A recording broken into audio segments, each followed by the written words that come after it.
Let me begin with the Africa Rising narrative and all of the possibilities around Africa replacing China as the factory of the world.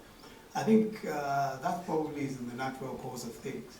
I mean, even now, we see that as wage costs go up in China, Africa is becoming the obvious choice for sunset industries and those kinds of things. So it's clear that that will happen, and a lot of initiatives, there are quite a few initiatives in that direction already.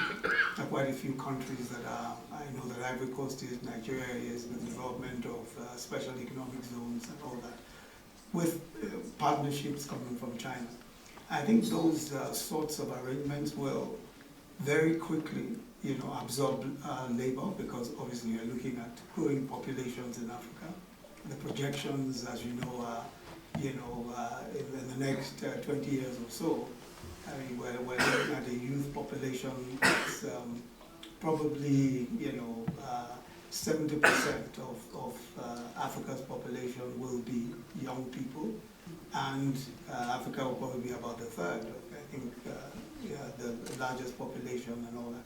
But I think that the critical thing is to see that we cannot deal with this in any quick way. There are no quick fixes to this, and I took the point that Paulo made, that there really isn't any quick fix.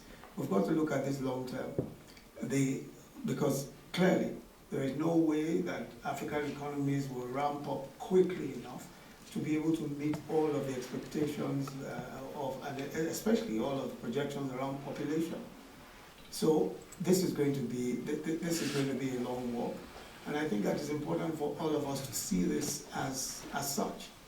The Marshall Plan, the idea of a Marshall Plan, is to me, in some senses, bringing all solutions to what really is a dynamic problem.